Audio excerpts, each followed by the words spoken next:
Hello student, आप सभी का मोस्ट वेलकम हो गया हमारे YouTube channel smart prep academy में। आज की क्लास में हम रसायन विज्ञान के चैप्टर 3 धातु एवं अधातु के MCQ क्वेश्चन को करेंगे। ठीक है, तो आज का पहला क्वेश्चन देखते हैं क्या है। आज का पहला क्वेश्चन है आपके सामने में कि निम्न में कौन अधातु विद्युत का सुचालक है। यानी कि पूछा है कि एक ऐसा अधातु का नाम बताइए जो विद्युत का क्या होता है, सुचालक होता है। ऑप्शन है इसमें ग्रेफाइट, कॉपर, हीरा, सल्फर।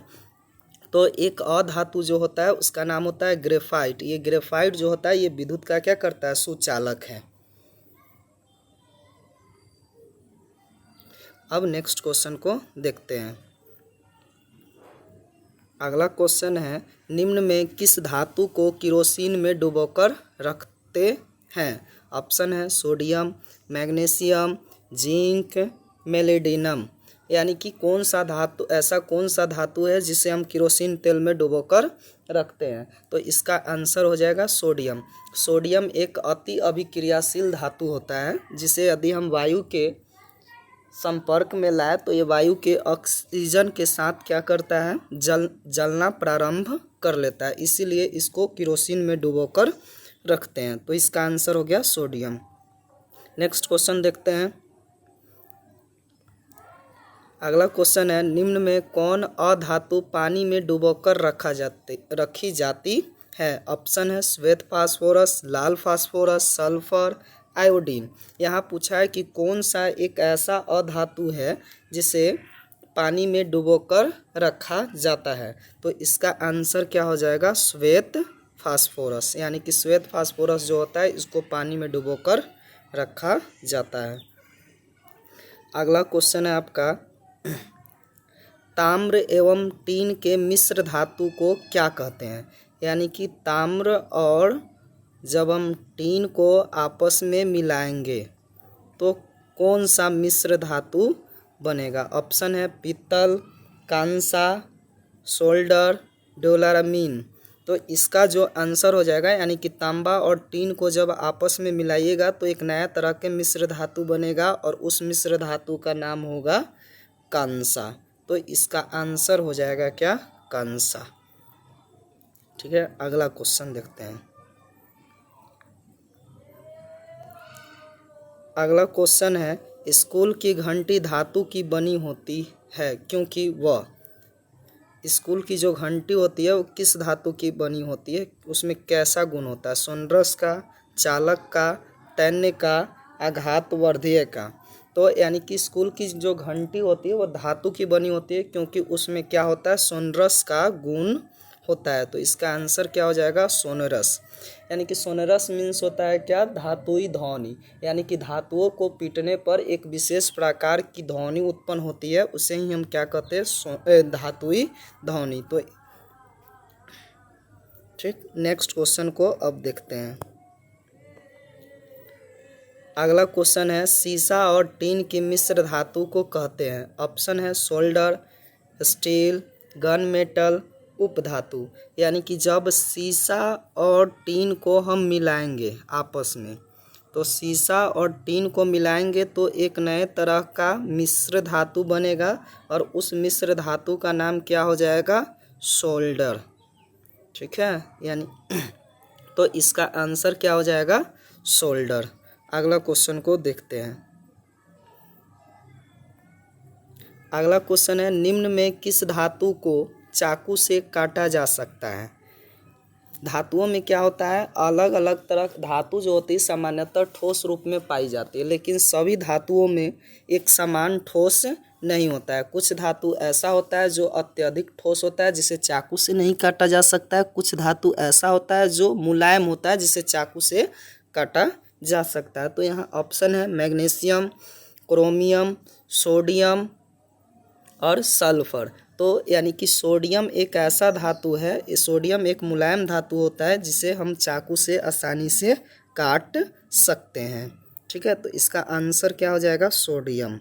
अगला क्वेश्चन को देखते हैं। अगला क्वेश्चन है निम्नांकित में कौन उपधातु है। उपधातु पूछा है कि उपधातु कौन है। ऑप्शन है फेरस, कॉपर, निकेल और एसबी। तो यहाँ पे कौन हो जाएगा, एसबी जो होगा ये आपका एक उपधातु हो जाएगा। अगला क्वेश्चन को देखते हैं। अगला क्वेश्चन है आपका, विद्युत अपघटनी परिष्करण में अशुद्ध धातु को बनाया जाता है। यानी कि जो विद्युत अपघटनी परिष्करण होता है उसमें अशुद्ध धातु को कहाँ बनाया जाता है, एनोड पे, कैथोड पे, अपघट्य पे, इनमें से सभी। तो यानी कि अशुद्ध धातु को हम विद्युत अपघटनी परिष्करण में हम एनोड पे प्राप्त करते हैं। तो यहाँ पे आंसर क्या हो जाएगा, एनोड। अगला क्वेश्चन है आपका, बॉक्साइट निम्नलिखित में से किस धातु का अयस्क है। यानी कि जो बॉक्साइट है ये कौन से धातु का अयस्क होता है। तो ऑप्शन है आपका मैग्नीशियम, सोडियम, एल्युमिनियम और बेरियम। तो जो बॉक्साइट होता है वो एल्युमिनियम का क्या होता है, अयस्क होता है। अगला क्वेश्चन को देखते हैं। अगला क्वेश्चन है, कोई धातु ऑक्सीजन के साथ अभिक्रिया कर उच्च गलनांक वाला यौगिक निर्माण करती है। यह यौगिक जल में विलय है, यह तत्व हो सकता है। यानी कि कोई धातु है जो ऑक्सीजन के साथ अभिक्रिया करके उच्च गलनांक वाला यौगिक का निर्माण करता है और यह यौगिक जल में घुल जाता है। तो यह तत्व कौन हो सकता है, कैल्शियम, कार्बन, सिलिकॉन और लोहा। तो ये जो तत्व होगा वो कैल्शियम, यानी कि कैल्शियम जो होता है वो ऑक्सीजन के साथ अभिक्रिया करके और क्या बनाता है, कैल्शियम ऑक्साइड का निर्माण करता है। और ये एक तरह का उच्च गलनांक वाला यौगिक होता है। यदि इसको जल में आप घुलाइएगा तो ये जल में घुल जाएगा। तो इसीलिए इसका आंसर क्या हो जाएगा, कैल्शियम। अगला क्वेश्चन को देखते हैं। अगला क्वेश्चन है, शुद्ध रूप में धातु की सतह चमकदार होती है, यह धातु के किस गुणधर्म को प्रदर्शित करता है। यानी कि जो धातुओं का जो सतह होता है वो चमकीला होता है, उसे हम क्या कहते हैं, धातुई चमक कहते हैं, आघात वक्तता कहते हैं, धातु की चालकता कहते हैं, धातु की सक्रियता कहते हैं। यानी कि धातु की जो सतह होती है वो एक तरह की चमकीली सतह होता है। तो उस सतह को हम क्या कहते हैं, धातुई चमक। अब अलग अलग धातुओं की अलग अलग चमक होती है। जैसे हम सोना की बात कर ले तो सोना की जो सतह होता है वो पीला होता है, ठीक। इसी तरीके से अलग अलग धातुओं की सतह क्या होती है, अलग अलग तरह की होती है। तो इसका आंसर क्या हो जाएगा, धातुई चमक।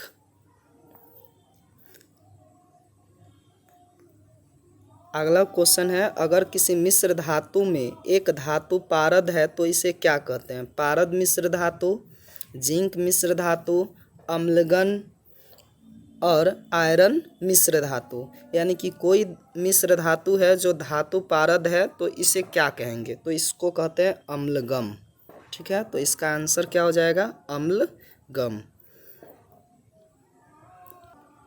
अगला क्वेश्चन है आपका, लोहा निम्न में से किस धातु को उसके लवणों से विस्थापित कर देता है। Sodium, potassium, magnesium, copper. यानी कि जो लोहा होता है वो किस धातु को उसके लवणों से विस्थापित कर देता है। यानी कि जब हम क्या करेंगे, फेरस की अभिक्रिया कॉपर सल्फेट के साथ कराएंगे, तो कॉपर सल्फेट के साथ कराएंगे तो जो ये लवण है, कॉपर सल्फेट का जो लवण है, इसमें से फेरस क्या करेगा, कॉपर को विस्थापित कर देगा और ये बना लेगा फेरस सल्फेट और प्लस के बना लेगा कॉपर। यानी कि यहाँ पे कॉपर क्या हो जाएगा, विस्थापित हो जाएगा। तो इसका जो आंसर हो जाएगा आपका हो जाएगा कॉपर। ऐसा क्यों हुआ, क्योंकि फेरस जो होता है कॉपर से अधिक अभिक्रियाशील होता है, इसलिए लवण यानी कि धातु के लवण से धातु को क्या कर देता है, कोई अन्य धातु उसको विस्थापित कर देता है। अगला क्वेश्चन को देखते हैं। अगला क्वेश्चन है, सोडियम का एक अयस्क चिल्ली साल्टपीटर कहाँ पाया जाता है। यानी कि सोडियम का एक अयस्क होता है जिसका नाम है चिल्ली साल्टपीटर। तो इसको हम कहाँ से प्राप्त करते हैं, यानी कि भारत के किस शहर से इसको हम प्राप्त करते हैं। तो इसमें ऑप्शन में है भारत में, दक्षिण अमेरिका में, तमिलनाडु में, झारखंड में। तो जो सोडियम का एक चिल्ली साल्टपीटर होता है, इसको हम लोग प्राप्त करते हैं दक्षिण अमेरिका से। ठीक है, तो इसका आंसर क्या हो जाएगा? दक्षिण अमेरिका। अगला क्वेश्चन को देखते हैं। अगला क्वेश्चन पूछा है, शुद्ध सोना होता है 22 कैरेट का, 23 कैरेट का, 24 कैरेट का, 16 कैरेट का। यानी कि शुद्ध सोना जो होता है वो 24 कैरेट का होता है, लेकिन जिससे आभूषण बनाए जाते हैं वो सोना 22 कैरेट का ही होता है। यदि शुद्ध सोना से हम क्या करें, कोई आभूषण बनाए, तो वो आभूषण क्या हो जाएगा? टूट जाएगा, यानी कि क्षतिग्रस्त हो जाएगा। इसलिए 22 कैरेट सोना से हम लोग क्या बनाते हैं? कोई भी आभूषण को बनाते हैं। लेकिन शुद्ध सोना जो होता है वो 24 कैरेट का होता है। अगला क्वेश्चन को देखते हैं। अगला क्वेश्चन है, सिल्वर तथा कॉपर उष्मा के कम चालक है, सबसे अच्छे चालक है, अचालक है, सबसे अच्छे कुचालक है। यानी कि सिल्वर और कॉपर जो होता है वो उष्मा का सबसे अच्छा चालक होता है। और ये क्वेश्चन बिहार बोर्ड में बार बार पूछा जाता है। ठीक है, तो इसका आंसर क्या हो जाएगा? सबसे अच्छे चालक। अगला क्वेश्चन है, लेड उष्मा का अचालक है, चालक है, चालक अचालक दोनों हो सकता है, इनमें से कोई नहीं। यानी कि जो लेड होता है ये उष्मा का अचालक होता है, यानी कि उष्मा को अपने से होकर जाने नहीं देता है। तो इसी का अचालक हो गया, इसका लेड उष्मा का अचालक है। अगला क्वेश्चन को देखते हैं। अगला क्वेश्चन है, एक्वरेजिया किन दो अम्लों का ताज़ा मिश्रण होता है? यानी कि जो एक्वरेजिया होता है वो कौन सा दो अम्लों का ताज़ा मिश्रण है? ऑप्शन है सांद्र हाइड्रोक्लोरिक अम्ल और सांद्र नाइट्रिक अम्ल। ऑप्शन बी है सांद्र सल्फ्यूरिक अम्ल और सांद्र नाइट्रिक अम्ल। ऑप्शन सी है सांद्र एसेटिक अम्ल और सांद्र सल्फ्यूरिक अम्ल। और ऑप्शन डी है सांद्र ऑक्जेलिक अम्ल और सांद्र नाइट्रिक अम्ल। तो जो एक्वेजेरिया होता है ये दो अम्लों का मिश्रण होता है, और वो होता है सांद्र हाइड्रोक्लोरिक अम्ल और सांद्र HNO3 का मिश्रण होता है। तो इसका आंसर क्या हो जाएगा? क नंबर। अगला क्वेश्चन है, कौन सा अधातु कमरे के तापक्रम पर तरल अवस्था में पाया जाता है? तो ऑप्शन है मरकरी, ब्रोमीन, सल्फर, सोडियम। यहाँ पूछा है कि एक ऐसा अधातु का नाम बताइए जो कमरे के ताप पर द्रव अवस्था में पाया जाता है। तो यदि अधातु पूछे तो अधातु में आपका हो जाएगा ब्रोमीन। याद रखिएगा, यहाँ पे गलती होता है। और यदि धातु पूछा जाए तो धातु में आपका कौन हो जाएगा? धातु में हो जाएगा पारा। तो धातु में लगाएंगे पारा और अधातु में लगाएंगे ब्रोमीन। तो अधातु पूछा है तो इसका आंसर क्या हो जाएगा? ब्रोमीन। ठीक है, अगला क्वेश्चन को देखते हैं। अगला क्वेश्चन है, धातुएं उष्मा एवं विद्युत के होती है अचालक, चालक, ए और बी दोनों, इनमें से कोई नहीं। यानी कि जो धातु होता है वो उष्मा और विद्युत के सुचालक होता है, यानी कि चालक होता है। और जो अधातु होता है वो उष्मा और विद्युत के कुचालक होता है। तो इसका आंसर क्या हो जाएगा? चालक। अगला क्वेश्चन है, धातुएं आवर्त सारणी में किस ओर स्थित होती है? बाई ओर केंद्र में, दाई ओर केंद्र में, लैंथेनाइड तत्वों के साथ, इनमें से कोई नहीं। यानी कि जो धातु है वो आवर्त सारणी यानी कि मॉडर्न पीरियोडिक टेबल में किस ओर रखा गया है धातु को? तो मॉडर्न पीरियोडिक टेबल किसके द्वारा दिया गया था? ये मोसले साहब के द्वारा दिया गया था। तो इसमें यानी कि धातुओं को जो रखा गया है वो बाई ओर के केंद्र में रखा गया है, आवर्त सारणी के बाई ओर के केंद्र में स्थित है। अगला क्वेश्चन को देखते हैं। अधातुएं आवर्त सारणी में किधर पाई जाती है? यहाँ पूछ दिया है कि अधातु आवर्त सारणी में किधर है? दाई ओर है, बाई ओर है, केंद्र में है, या इनमें से कोई नहीं। तो जो अधातु भी है वो किधर है, ये है दाई ओर, आवर्त सारणी के दाई ओर है, और जो धातु होता है वो बाई ओर होता है। ठीक है, अगला क्वेश्चन को देखते हैं। अगला क्वेश्चन है, धातु द्वारा त्यागी गई इलेक्ट्रॉनों की संख्या को उस धातु तत्व का क्या कहा जाता है? संयोजकता कहा जाता है, आयनों की संख्या कहा जाता है, प्रोटॉनों की संख्या कहा जाता है, या इनमें से कोई नहीं।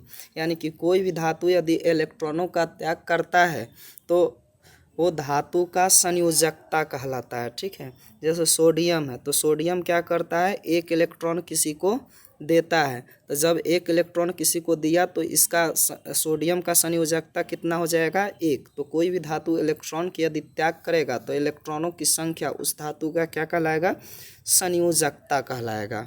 ठीक है, अगला क्वेश्चन को देखते हैं।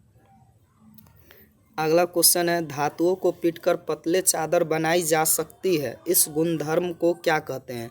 यानी कि धातुओं को आप जितना पीटिएगा उसको पीटने पर क्या होगा, वो टूटेगा नहीं, यानी कि और पतले चादर में बदलते जाएगा। तो ऑप्शन है इसका आघातवर्धिता, तन्यता, कठोरता, या इनमें से कोई नहीं। तो धातुओं को यदि आप पीटिएगा तो पीटने पर उसे चादर बना सकते हैं। तो इस धातु के इस गुण को हम आघातवर्धिता कहते हैं। ठीक है, अगला क्वेश्चन को देखते हैं। अगला क्वेश्चन है, कुछ धातु के साथ हाइड्रोजन संयोग करके धातु को क्या बनाते हैं? हाइड्राइड बनाते हैं, ऑक्साइड बनाते हैं, ए और बी दोनों, इनमें से सभी। यानी कि कुछ धातु ऐसे होते हैं जो हाइड्रोजन के साथ संयोग करके क्या बनाते हैं, तो वो हाइड्राइड का निर्माण करते हैं। धातु हाइड्रोजन के साथ जब संयोग करेगा तो वो धातु के हाइड्राइड बनाएगा। अगला क्वेश्चन है आपका, धातुएं जल से अभिक्रिया कर कौन सी गैस देती है? यानी कि जब भी कोई धातु जल के साथ अभिक्रिया करेगा तो वो कौन सा गैस देगा? तो धातु जल के साथ अभिक्रिया करती है तो कौन सा गैस देती है? Oxygen gas, hydrogen gas, nitrogen gas, इनमें से कोई नहीं। तो धातु जल के साथ जब अभिक्रिया करेगा तो वो हाइड्रोजन गैस का क्या करता है, निर्माण करता है। तो इसका आंसर क्या हो जाएगा, हाइड्रोजन गैस। अगला क्वेश्चन को देखते हैं। अगला क्वेश्चन है, धातु से अधातु में इलेक्ट्रॉन के स्थानांतरण से बने यौगिक को कहते हैं। यानी कि कोई धातु है और यदि हम उस धातु से कोई अधातु में इलेक्ट्रॉन को दे देते हैं तो उससे जो यौगिक बनेगा उसको क्या कहेंगे? सहसंयोजक यौगिक कहेंगे, आयनिक यौगिक कहेंगे, ए और बी दोनों, या इनमें से कोई नहीं। यानी कि किसी धातु के द्वारा किसी अधातु को दिया गया इलेक्ट्रॉन को जब इलेक्ट्रॉन का स्थानांतरण होता है तब जो यौगिक बनता है उस यौगिक को हम कहते हैं आयनिक यौगिक। तो इसका आंसर हो गया आयनिक यौगिक। अगला क्वेश्चन है, निम्न में कौन अधातु है? Hydrogen, zinc, magnesium, ferrous. तो अधातु को पहचानने का तरीका होता है कि जिसके 72 कक्षा में इलेक्ट्रॉनों की संख्या 5, 6, 7 होती है, 4, 5, 6, 7 होती है, तो उसको हम क्या कहते हैं? अधातु। तो इसमें आपका जिंक जो है ये धातु है, मैग्नीशियम धातु है, फेरस धातु है, तो हाइड्रोजन एक क्या होता है? अधातु है। ठीक है, अगला क्वेश्चन को देखते हैं। मिश्र धातु कांसा होते हैं। यानी कि जो मिश्र धातु कांसा होता है वो विद्युत के सुचालक होता है, विद्युत के कुचालक होता है, अतिचालक होता है, अर्धचालक होता है। यानी कि जो कांसा होगा वो विद्युत का कुचालक होता है। अगला क्वेश्चन को देखते हैं। धातु के ऑक्साइड जल में घुलकर क्या बनाते हैं? भस्म, क्षार, लवण, इनमें से कोई नहीं। यानी कि जब भी कोई धातु के ऑक्साइड को यदि आप जल में घुलाइएगा तो वो क्या बनाएगा? क्षार बनाएगा। ठीक है, धातु के ऑक्साइड को यदि आप जल में घुलाइएगा तो वो क्या बनाएगा? क्षार। ठीक, अगला क्वेश्चन को देखते हैं।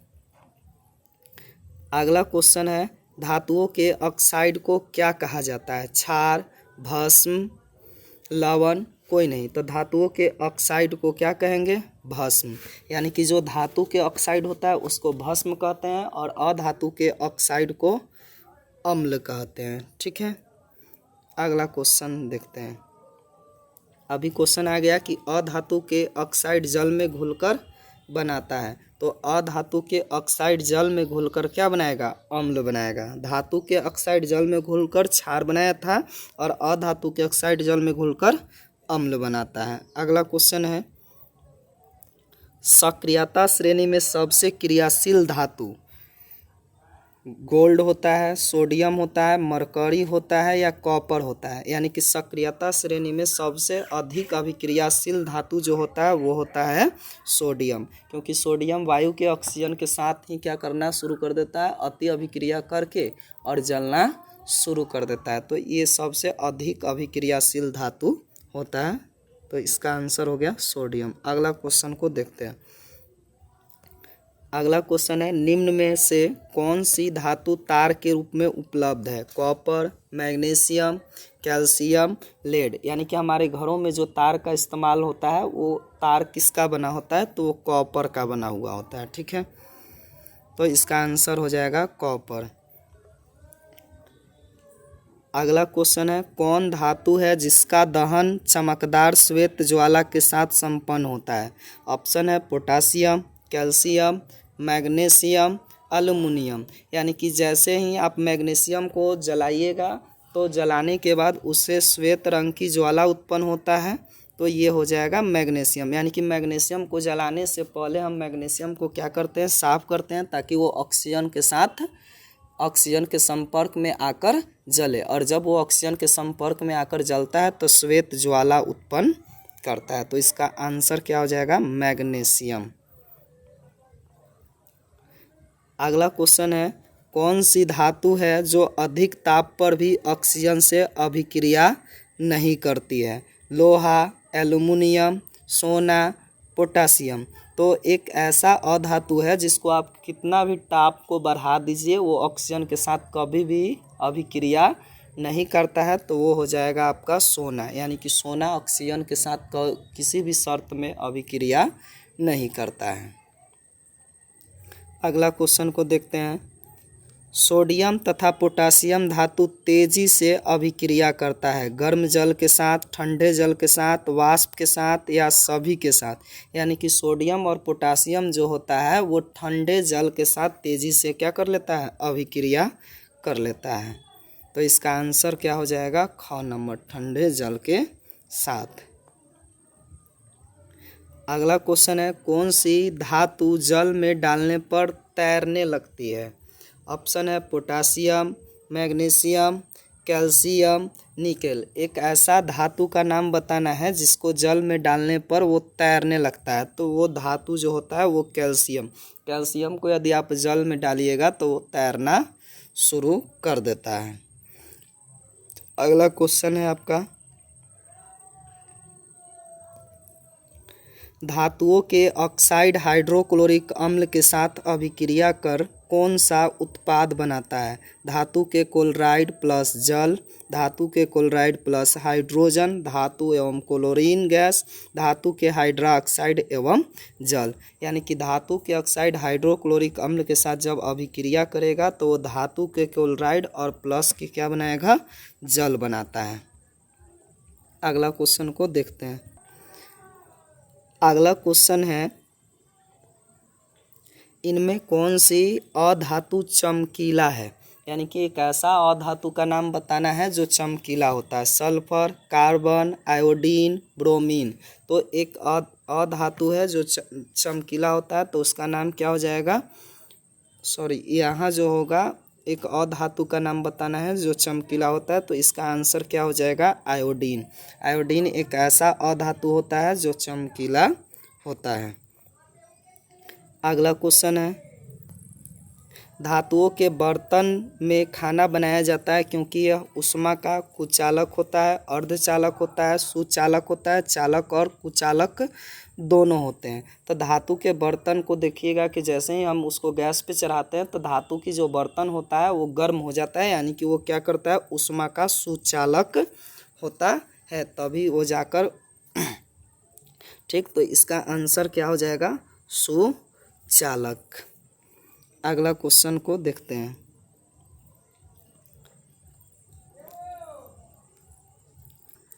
अगला क्वेश्चन है, कैल्शियम व मैग्नीशियम धातु जल पर तैरने लगते हैं क्योंकि उसकी सतह पर एक गैस चिपक जाता है। वह कौन सी गैस हो सकती है? यानी कि जैसे ही हम कैल्शियम और मैग्नीशियम को धातु को जल में जब डालते हैं तो वो तैरने लगता है, और तैरने का कारण होता है कि उस कैल्शियम और मैग्नीशियम के सतह पर एक गैस चिपक जाता है। तो वो जो गैस होता है वो कौन सा गैस होगा? हाइड्रोजन गैस होगा, ऑक्सीजन गैस होगा, नाइट्रोजन होगा, कार्बन डाइऑक्साइड गैस होगा। तो वो जो होता है हाइड्रोजन गैस की एक परत चिपक जाता है, जिसके कारण से वो तैरना शुरू कर देता है। तो इसका आंसर हो गया हाइड्रोजन गैस। अगला क्वेश्चन है, कौन सी धातु जल के साथ अभिक्रिया करती है? सोना, लेड, सिल्वर, पोटासियम। यानी कि कौन सा धातु इनमें से है जो जल के साथ अभिक्रिया करेगा? तो इसका आंसर जो हो जाएगा आपका क्या हो जाएगा? पोटासियम। पोटासियम जो होता है वो जल के साथ अभिक्रिया करता है, और उसके अलावा जैसे सोना, लेड, सिल्वर ये जल के साथ अभिक्रिया नहीं करता है। ठीक, अगला क्वेश्चन को देखते हैं। का अगला क्वेश्चन है, इनमें से कौन सी धातु द्रव अवस्था में पाई जाती है? सिलिकॉन, चांदी, लोहा, मरकरी। तो अभी थोड़ा देर पहले बताया है कि जो मरकरी होता है वो एक ऐसा धातु है जो द्रव अवस्था में पाई जाती है। अगला क्वेश्चन है, सिल्वर और गोल्ड धातु का परिष्करण किस विधि द्वारा किया जाता है? विद्युत अपघटन द्वारा, चुनकर, चुंबक द्वारा, अपचयन द्वारा। यानी कि सिल्वर और गोल्ड धातु का जो परिष्करण किया जाता है वो कौन से विधि द्वारा किया जाता है? तो विद्युत अपघटन विधि द्वारा किया जाता है। अगला क्वेश्चन है, सक्रियता श्रेणी के नीचे आने वाली धातुओं का निष्कर्षण कैसे किया जाता है? यानी कि जो धातु सक्रियता श्रेणी के नीचे आएगा तो उसका हम निष्कर्षण कैसे करते हैं? तो धातु के ऑक्साइड को गर्म करके, धातु के ऑक्साइड पर अम्ल की अभिक्रिया करके, धातु के ऑक्साइड को जल में घुलाकर, या धातु के ऑक्साइड को जल में घुलाकर अपघटन द्वारा। तो हम क्या करते हैं? धातु के ऑक्साइड को केवल गर्म करते हैं, और गर्म करके हम क्या करते हैं? धातु को प्राप्त कर लेते हैं। अगला क्वेश्चन है, सक्रियता श्रेणी के मध्य में स्थित धातुओं का निष्कर्षण किया जाता है। धातु को ऑक्साइड में बदलकर, धातु के ऑक्साइड में बदलकर कार्बन द्वारा अपचयन करने पर, धातु के ऑक्साइड को अल्युमिनियम द्वारा अपचयित करने पर, या विस्थापन द्वारा। तो जब भी हमें सक्रियता श्रेणी के जो भी धातुएं मध्य में आती है तो उसके धातु के ऑक्साइड में पहले बदल देंगे, और उसके बाद कार्बन द्वारा उसका क्या कराएंगे? अपचयन कराएंगे, तब जाकर हमें धातु प्राप्त होता है। अगला क्वेश्चन को देखते हैं। अगला क्वेश्चन है, लंबे समय तक लोहे की कांटी को आर्द्र वायु में छोड़ देने पर उसकी सतह पर किस रंग की परत जम जाती है? यानी कि लोहे की कांटी को आप लंबे समय तक आर्द्र वायु में छोड़ देंगे तो लोहे की कांटी जो होगा उसके ऊपर एक परत जम जाता है, और उसका रंग कैसा होता है? लाल रंग की होता है, पीला रंग का होता है, काली रंग होगा, भूरी रंग होगा। तो भूरा रंग का क्या जम जाता है? परत जम जाता है। नेक्स्ट क्वेश्चन को देखते हैं। अगर लोहे में 0.05% कार्बन मिला दिया जाए तो यह मुलायम हो जाता है, प्रबल तथा कठोर हो जाता है, कोई असर नहीं पड़ता है, और इनमें से कोई नहीं। यदि कोई लोहा में आप 0.05% लोहा मिला दीजिएगा, कार्बन मिला दीजिएगा, तो यह प्रबल और बहुत ज़्यादा कठोर हो जाएगा।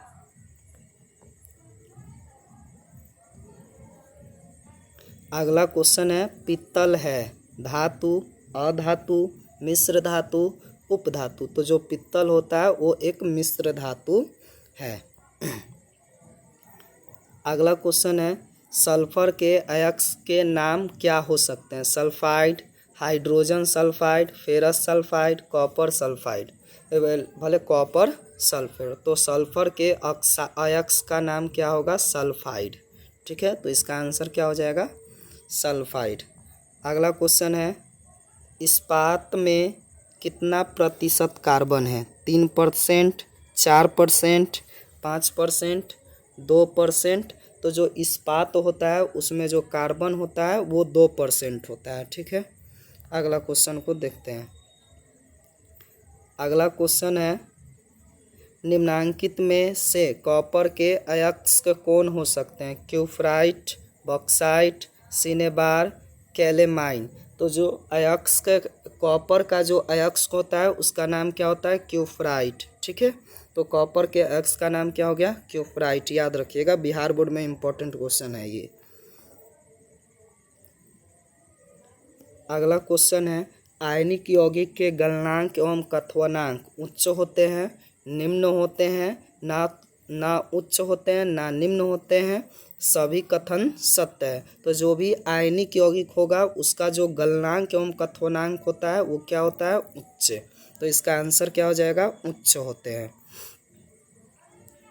अगला क्वेश्चन है, ग्रेफाइट कार्बन का एक अपरूप है जो मुलायम है, कठोर है, द्रव्य है, गैस है। यानी कि जो ग्रेफाइट होता है वो कार्बन का एक अपरूप होता है जो कैसा होता है? एकदम मुलायम होता है। ठीक है, तो इसका आंसर क्या हो जाएगा? मुलायम।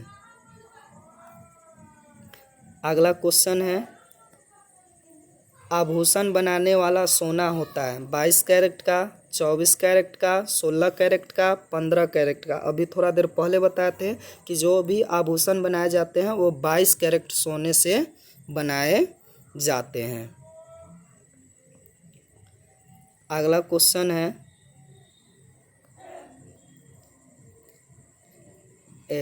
निम्नलिखित में से किसे चाकू से काटा जा सकता है? निम्नलिखित में से किसे चाकू से काटा जा सकता है? Lithium, calcium, copper, iron.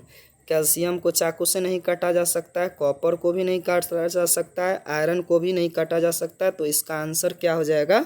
Lithium. ठीक है, लिथियम को चाकू से काटा जा सकता है।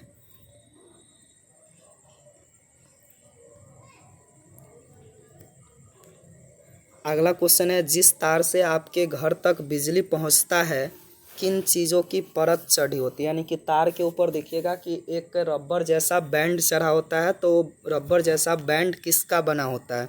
सोडियम क्लोराइड का, कॉपर क्लोराइड का, पॉलीविनाइल क्लोराइड का, या मैग्नीशियम का। तो जो रबर जैसा बैंड होता है तार के ऊपर, कॉपर के तार के ऊपर, तो वो किसका परत होता है? पॉलीविनाइल क्लोराइड का, यानी कि पीवीसी का परत चढ़ा होता है, जिससे कोई क्षतिग्रस्त ना हो इसलिए उसके ऊपर इस परत चढ़ा दिया जाता है। अगला क्वेश्चन है, सिलिकॉन क्या है? धातु है, अधातु है, उपधातु है, इनमें से कोई नहीं। यानी कि जो सिलिकॉन होता है वो क्या है? तो सिलिकॉन एक उपधातु है। ठीक है, अगला क्वेश्चन है, सिनेबार किसका अयस्क है? सिनेबार जो होता है वो किसका अयस्क होता है? जस्ता का, एल्युमिनियम का, पारद का, या कैल्शियम का।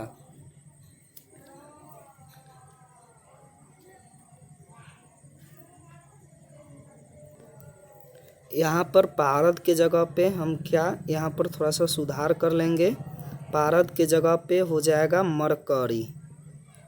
ठीक है, तो जो सिनेबार होता है वो मरकरी का क्या होता है? अयस्क होता है। ठीक है, तो यहाँ पे सिनेबार मरकरी का अयस्क है, इसको याद कर लीजिएगा। अगला क्वेश्चन है, आयनिक यौगिक है। ऑप्शन है CH4, CO2, CaCl2, NH3। यानी कि इनमें आयनिक यौगिक कौन है? तो ये CH4 तो होगा नहीं, CO2 होगा ही नहीं, NH3 होगा ही नहीं, तो यहाँ पर कौन हो जाएगा? CaCl2। यानी कि Ca के ऊपर प्लस चार्ज और Cl के ऊपर माइनस चार्ज, इसीलिए ये आयनिक यौगिक हो गया। अगला क्वेश्चन है, निम्न में से किस धातु का गलनांक सबसे कम होता है? एल्युमिनियम का, सोडियम का, कॉपर का, फेरस का, यानी कि सब गलनांक सबसे कम किसका होता है? एल्युमिनियम का। ठीक है, नेक्स्ट क्वेश्चन को देखते हैं।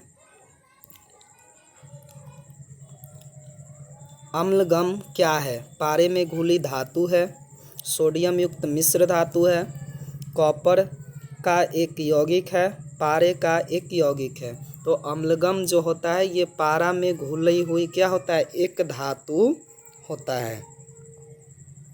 अगला क्वेश्चन है, जस्ता का अयस्क है? Cinnabar, zinc blende, bauxite, sodium chloride. यानी कि जस्ता का एक जो अयस्क होता है उसका नाम क्या होता है? Zinc blende. यानी कि जिंक ब्लेड से हम क्या प्राप्त करते हैं? जस्ता प्राप्त करते हैं।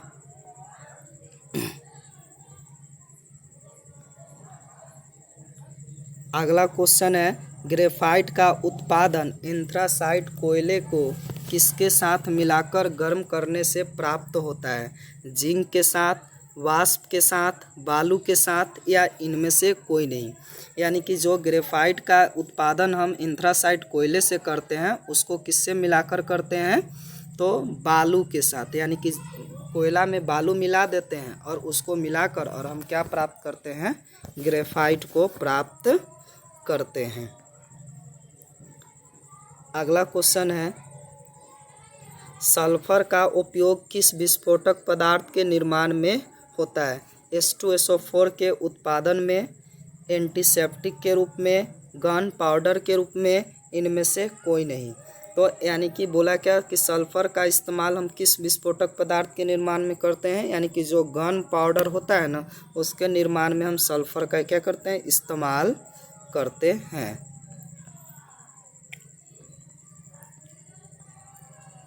अगला क्वेश्चन है, आयरन ऑक्साइड के साथ सल्फ्यूरिक आयरन ऑक्साइड के साथ एल्युमिनियम की अभिक्रिया से गलित लोहा प्राप्त होता है। इस अभिक्रिया में को कौन सी अभिक्रिया कही जाती है? संयोजन अभिक्रिया, द्विविस्थापन अभिक्रिया, उपचयन अभिक्रिया, थर्मिट अभिक्रिया। तो जब भी आयरन ऑक्साइड के साथ एल्युमिनियम की अभिक्रिया करेंगे तो हमें एक गला हुआ लोहा प्राप्त होगा और इस अभिक्रिया को हम कहते हैं थर्मिट अभिक्रिया। ठीक है, अगला क्वेश्चन है आपका, कॉपर को वायु में जलाने पर कौन सा यौगिक बनता है? Copper hydroxide, copper oxide, copper hydride, कुछ नहीं।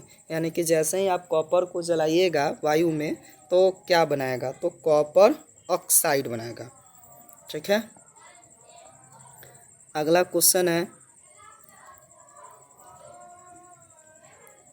सल्फर के दहन से बने उत्पाद के विलयन की जांच लिटमस पेपर से करने पर पता चलता है कि यह क्षारीय है, अम्लीय है, उदासीन है, क्षारीय और अम्लीय दोनों है।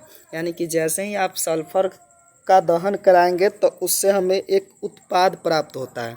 तो उसको हम क्या करते हैं? उसको एक विलयन में लेकर और लिटमस पेपर से जांच करते हैं तो हमें पता चलता है कि वो जो विलयन है वो कैसा है? अम्लीय है। ठीक है, अगला क्वेश्चन को देखते हैं। अगला एक अभिक्रिया दिया हुआ है कि मैग्नीज ऑक्साइड की अभिक्रिया एल्युमिनियम के साथ कराएंगे तो मैग्नीज और एल्युमिनियम ऑक्साइड बनाता है। तो यहाँ पर अपचायक कौन होगा? Mn होगा, O2 होगा, Al होगा या MnO2 होगा। तो यहाँ पर जो अपचायक का काम करेगा वो कौन करेगा? एल्युमिनियम जो होता है वो अपचायक का कार्य करता है। अगला क्वेश्चन है, ब्रोमीन को नोबल गैस जैसा इलेक्ट्रॉनिक विन्यास प्राप्त करने के लिए कितने इलेक्ट्रॉन की ज़रूरत होती है? यदि ब्रोमीन को नोबल गैस जैसा बनना है तो उसको कितना इलेक्ट्रॉन की आवश्यकता होगा? 1, 2, 3, 4। तो जब भी ब्रोमीन को यदि नोबल गैस बनना है तो उसको 1 इलेक्ट्रॉन की आवश्यकता की ज़रूरत होता है। ठीक है, अगला क्वेश्चन है कि निम्न में कौन 2 इलेक्ट्रॉन खोकर अस्थायी इलेक्ट्रॉनिक विन्यास प्राप्त करता है? Magnesium, copper, sodium, chromium. तो जो मैग्नीशियम होता है इसका इलेक्ट्रॉनिक विन्यास होता है परमाणु संख्या 12 होता है। इलेक्ट्रॉनिक विन्यास लिखेंगे तो 2, 8 और 2 हो जाएगा। तो मैग्नीशियम क्या करता है, अपना 2 इलेक्ट्रॉन किसी को दे देता है और ये एक अक्रिय गैस जैसा बन जाता है, तो ये एक अस्थाई बन जाएगा। ठीक है, तो इसका आंसर क्या हो जाएगा, मैग्नीशियम। अगला क्वेश्चन है, कार्बोनेट अयस्क को सीमित वायु में अधिक ताप पर गर्म करने पर यह ऑक्साइड में परिणत हो जाता है। इस प्रक्रिया को क्या कहा जाता है, भर्जन, निस्तापन, अपघटन, अपचयन। यानी कि कभी भी कार्बोनेट अयस्क को जब हम सीमित वायु में अधिक ताप पर गर्म करेंगे तो ऑक्साइड में परिवर्तित हो जाता है और इस क्रिया को हम कहते हैं निस्तापन। ठीक है, इस क्रिया को कहा जाता है निस्तापन। अगला क्वेश्चन है, सल्फाइड अयस्क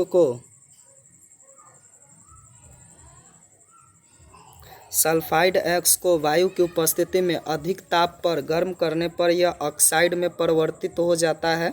इस प्रक्रिया को कहते हैं भर्जन, निस्तापन, परिष्करण, शोधन। यानी कि कार्बोनेट अयस्क को जब उच्च ताप पर वायु की उपस्थिति में गर्म करेंगे तो उस प्रक्रिया को कहते हैं निस्तापन, और जब भी सल्फाइड अयस्क को यदि वायु की उपस्थिति में अधिक ताप पर गर्म करेंगे तो ऑक्साइड में परिवर्तित हो जाता है। इस प्रक्रिया को हम कहते हैं भर्जन। ठीक है, अगला क्वेश्चन है, सोडियम क्लोराइड है एक अणु, यह विपरीत आयनों का समुच्चय है। इसमें सहसंयोजक बंधन है, विद्युत सहसंयोजक बंधन नहीं है। यानी कि सोडियम क्लोराइड जो होता है यह विपरीत आयनों का एक क्या होता है, समुच्चय होता है। यानी कि सोडियम के ऊपर प्लस चार्ज और क्लोरीन के ऊपर कैसा चार्ज, माइनस चार्ज। तो ये क्या है, विपरीत आयन का एक क्या है, समुच्चय है।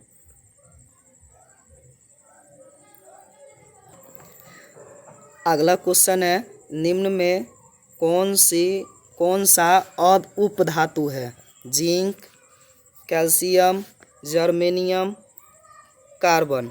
यानी कि उपधातु पूछा है तो जिंक धातु हो जाएगा, कैल्शियम धातु हो जाएगा और कार्बन अधातु है, लेकिन जर्मेनियम जो है ये क्या है, उपधातु है। तो इसका आंसर क्या हो जाएगा, जर्मेनियम।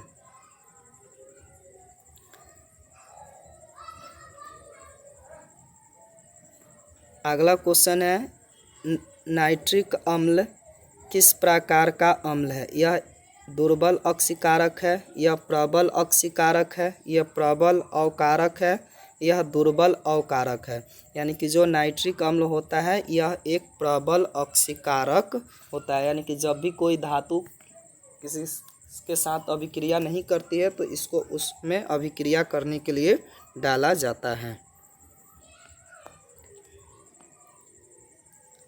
अगला क्वेश्चन है, मैग्नीशियम क्लोराइड यौगिक का गलनांक है। यानी कि मैग्नीशियम क्लोराइड यौगिक का गलनांक कितना होता है, 2850 केल्विन, 981 केल्विन, 1045 केल्विन, 1074 केल्विन। तो इसका आंसर क्या हो जाएगा, 981 केल्विन इसका गलनांक होता है। अगला क्वेश्चन है,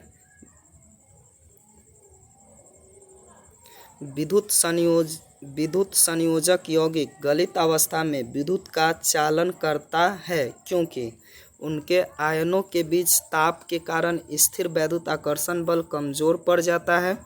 ऑप्शन बी है, विद्युत आकर्षण बल अधिक बढ़ जाता है। ऑप्शन सी है, विद्युत आकर्षण बल में कोई परिवर्तन नहीं होता है। सभी कथन सत्य है। तो यानी कि कोई भी विद्युत संयोजक यौगिक गलित अवस्था में विद्युत का चालन करेगा, उसका कारण है कि उनके आयनों के बीच से ताप के कारण स्थिर वैद्युत आकर्षण बल कमजोर पड़ जाता है। तो इसका आंसर हो जाएगा क नंबर।